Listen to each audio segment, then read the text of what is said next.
They say society shapes us, but there are certain society expectations that have deeper roots that when not fulfilled, one is forced to bear the burden. One such expectation is childbearing, which continues to be regarded by majority of Malawi society as a natural occurrence that must follow one's marriage. In many circumstances, the expectation of childbearing, when not fulfilled, the blame goes to women. And this expectation is embedded even in the individuals going into marriage, as being explained by Maria Taibu, not real name, who was excited to start her own family after being married. However, that was not her fate of life, as years continued passing with no sign of pregnancy.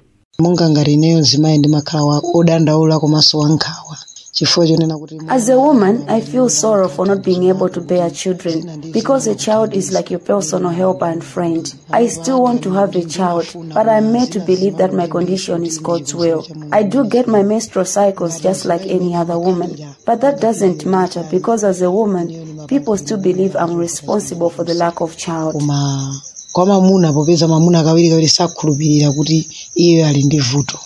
As she continued her search for answers to her childlessness, the doctors were of the view that her husband should not be left out in this fertility test.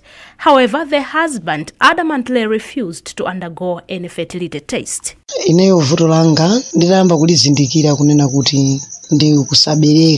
When I realized that I could not conceive, I started seeking help from traditional doctors, and when that failed, I went to seek medical help. The doctors told me there was nothing wrong with my uterus, that I should be able to conceive. They suggested for my husband to get medical tests, but he refused. When it seemed that the medical route that Maria had earlier chosen failed, the family opted to go the traditional doctor's way, where they were told that Maria's family were the cause of her infertility, a development that cemented her husband's blame towards her for the family's barrenness.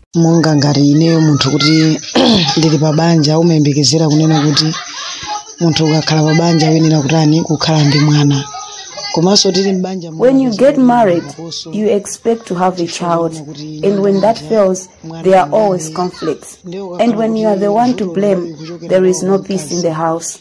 Every time we quarreled, I was told to pack my things and go, because my family was responsible for our childlessness. He said I had been bewitched by my family.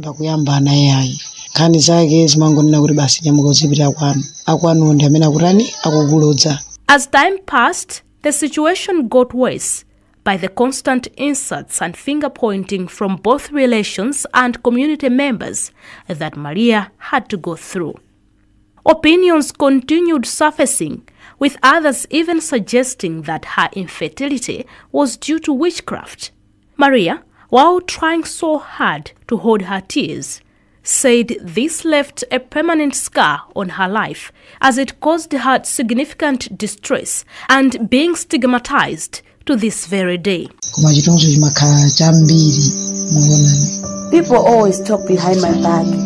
My childlessness has subjected me to insults and ridicule from both the community and family relations. I'm only encouraged because of my faith in God. Otherwise, one could easily commit suicide due to ridicule. Maria's case was not isolated, as the same ordeal is what Maureen Kabanda went through, the same blame game, to a point that her husband walked out on her in 2012 after 6 years of marriage without bearing a child. In fact, I have a problem with the blockage in my fallopian tubes. As a result, I was supposed to go to the hospital to clean my fallopian tubes. With my difficulty, like my family, I'm already interested in yoga. I felt my husband was no longer interested in supporting me to overcome fertility challenges. As a result, we separated after 6 years of marriage, and he was the one who moved out of our marital home. He did not say a proper reason for ending our marriage, but I believe my inability to conceive broke our marriage.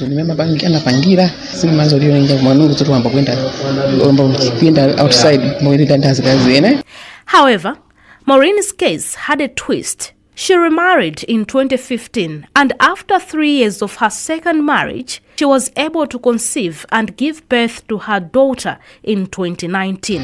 I managed to.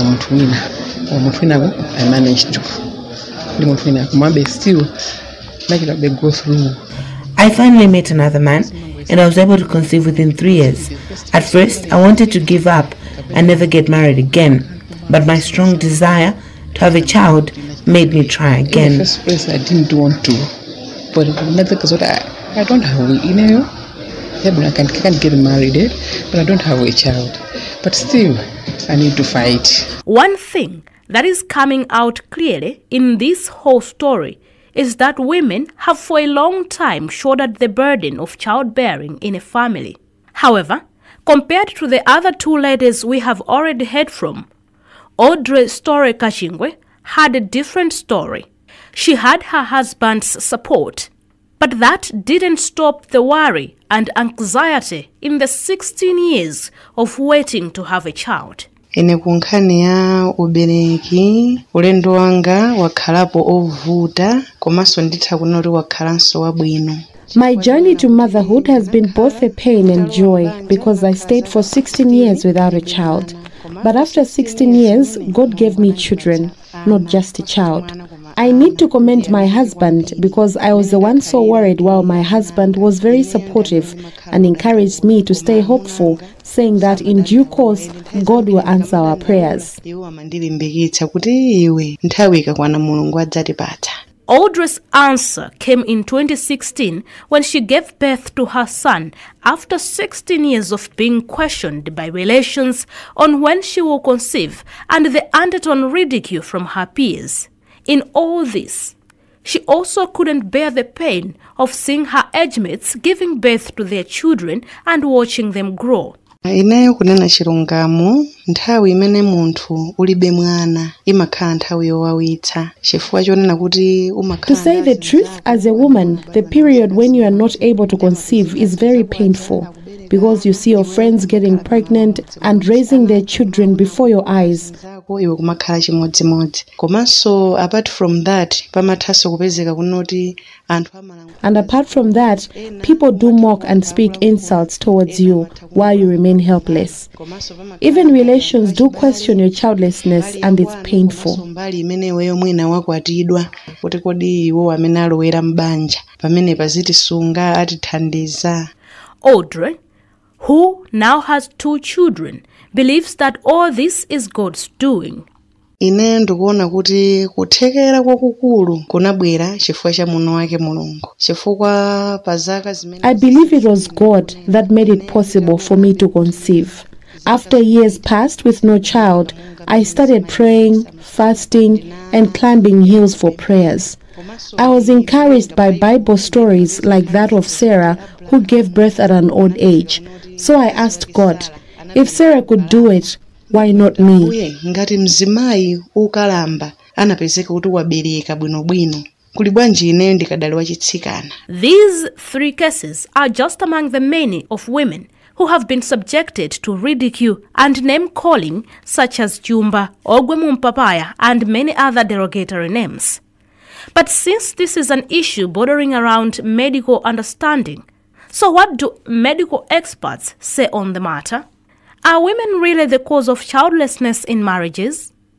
Dr. Zazwe Fatsani-Gunda is a medical officer specialized in sexual and reproductive medicine. Infertility is considered to be a condition whereby a person, whether female or male, they are having unprotected sex for a period of 12 months without achieving conception. So the problem could be that a man has a problem or a woman has a problem. And studies had shown that it's a 50-50 contribution to a couple failing to conceive. Some of the reasons that would contribute to infertility in a man, it could be that maybe they have abnormal sperm production or the function itself. So here we are looking at sperm production. Maybe it's compromised. In such, you're looking at low sperm count, poor sperm motility. Also, it could be that maybe the sperms have abnormal shape, what is called morphology. If the morphology is compromised, then a man may be unable to achieve conception.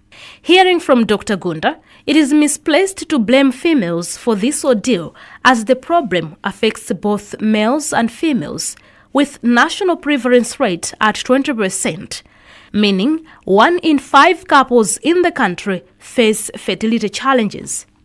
But how do medical experts explain the different situations we have seen through Audrey, who with the same man conceived after a whole 16 years of trying, and that of Maureen, who conceived 3 years later with a different man after 6 years of no pregnancy with her ex-husband? It is very important that we have to bear in mind that the problem to conceive is not only solely for the women, but also men have this problem. Of course, there is a certain percentage that also contribute to infertility, but you cannot attribute to either male or female. That is what is called idiopathic. Sometimes you find that a couple will take time, maybe a number of years to conceive, even without using any medications. You find that after maybe 5 years, 10 years, they are able to conceive.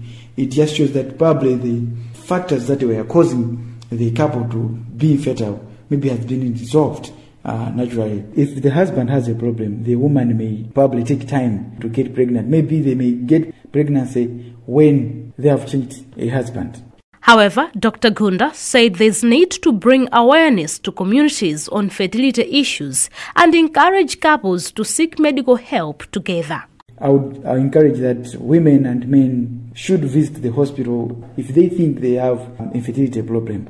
And some of the treatment options are available here, including adoption. It's possible that they could even adopt. Marcel Chira, National Chairperson for Men for Gender Equality Now, a grouping that works with men to transform the gender discourse, said it is sad that society continue to blame women for lack of childbearing. However, Chira said the real challenge is lack of health-seeking behavior among men and lack of information on reproductive health among men. We are sad with the attitude of communities that blame women for any infertility issue, not just relating to lack of childbearing, but even in circumstances where women do produce children, but maybe they produce female children only. So it's like society is bent at blaming women.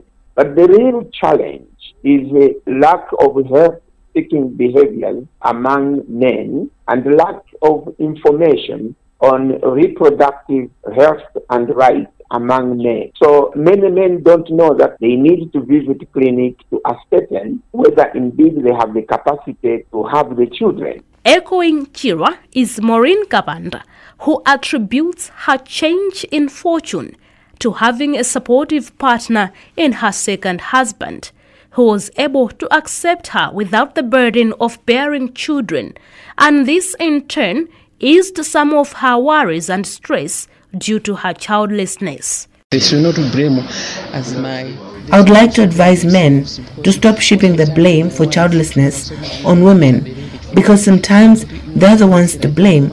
My experience has taught me that my first husband was not supportive, and this contributed to me having a lot of stress.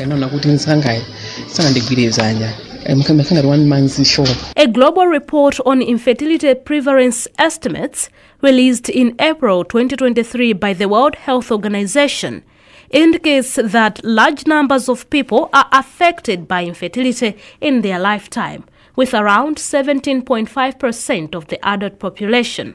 That's roughly 1 in 6 worldwide. Despite prevailing challenges, efforts are being undertaken by stakeholders to address the stigma associated with infertility.